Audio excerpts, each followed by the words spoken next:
முதலாளித்துவம் இங்கே என்னென்ன வடிவங்களில் இருக்கிறது? நிலப்பரப்புகளும் தரகு முதலாளிகளும் பெருமுதலாளிகளும் மட்டுமே முதலாளித்துவத்தின் அடையாளங்களாக இருக்கிறார்களா என்றால் அதையும் தாண்டி வெறுப்பை விதைக்கிற அனைவருமே முதலாளித்துவத்தின் அடையாளங்களாகத்தான் இருக்கிறார்கள், பாசிசத்தின் அடையாளங்களாகத்தான் இருக்கிறார்கள்.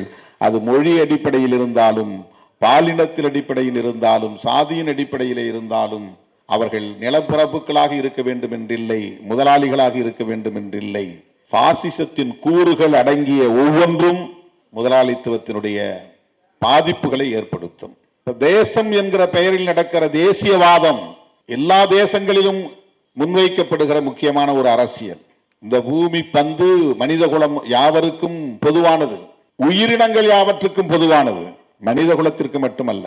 இந்த பிரபஞ்சத்தில் பூமி மட்டும்தான் உயிரினங்களுக்கானதாக இருக்கிறது. இதுவரையில் கண்ட அறிவியல் ஆய்வின்படி அனைத்து உயிரினங்களும் வாழ்வதற்கான வாழ்வாதாரத்தை கொண்டிருக்கிற, மூலாதாரத்தை கொண்டிருக்கிற இந்த பூ உலகை மனிதன் தேசம் என்கிற பெயரால் கோடுகளை வரைந்து கூறு போடுகிறான்.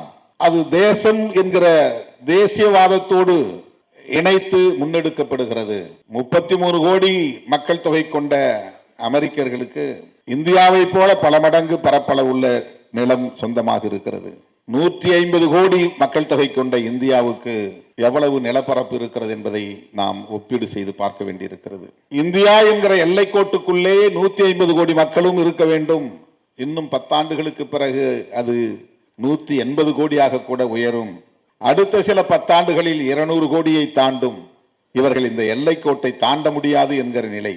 இந்த அரங்கத்திற்குள்ளே 400 பேர் உட்கார முடியும். மேலும் 100 பேர் வந்தால் 100 பேர் நிற்கலாம். இன்னும் 200 பேர் வந்தால் எப்படி இங்கே இந்த அரங்கம் தாங்கும் என்கிற நிலை இருக்கிறது அல்லவா? இந்த தேசம் என்கிற தேசியவாதம் எப்படி இந்த மனித குலத்தை முடக்குகிறது, நெருக்கடிக்குள்ளாக்குகிறது என்பதை எண்ணி பார்க்கிற போது அச்சமாக இருக்கிறது. என் நிலப்பரப்புக்குள்ளே இன்னொரு நாட்டை சார்ந்தவன் சட்டவிரோதமாக குடியேறினால் கால் விலங்கு கை விலங்கு மாட்டி விலங்குகளை விட கேவலமாக நடத்துவேன் என்கிற ஆணவம் இன்றைக்கு அமெரிக்க அதிபரிடத்திலே மேலோங்கி இருப்பதை பார்க்கிறோம். எல்லோரும் மனிதர்கள். அவரவர் தேசங்களில் வாழ முடியாத நிலை வருகிற போது புலம்பெயர்ந்து இந்த மண்ணுக்கு வந்தவர்களை நாங்கள் அரவணைக்க இருக்கிறோம் என்கிற மாந்தநேயம் இல்லை. அவனுடைய வாதம் நியாயப்படுத்தப்படுகிறது. இந்திய அரசு அதை நியாயப்படுத்துகிறது.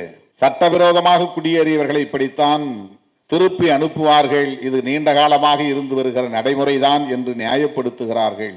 ஏனென்றால் அதற்கு அவர்களும் தயாராகி கொண்டிருக்கிறார்கள். மதத்தின் பெயரால் இங்கே சட்டவிரோதமாக குடியேறியவர்களை நாங்கள் அனுமதிக்க மாட்டோம் என்கிற குரல் ஒலிக்க தொடங்கி இருக்கிறது. அவர்களும் அதே போன்ற அணுகுமுறையை கையாள தயாராக இருக்கிறார்கள். ஆக மனிதகுலம் இந்த பூ உலகம் முழுவதும் பரவி வாழ்வதற்கு உரிமை படைத்தவர்களா இல்லையா? இந்த எல்லைக்கோடுகளை தாண்டி வாழ்வதற்கு உரிமை படைத்தவர்களா இல்லையா? அந்த சுதந்திரம் அவர்களுக்கு உண்டா இல்லையா? ஜோசப் ராஜா அவர்கள் ஒரு இடத்திலே எழுதுகிறார், சாதாரண மக்களுக்குத்தான் இந்த எல்லைக்கோடுகள் வேலிகளாக இருக்கின்றன.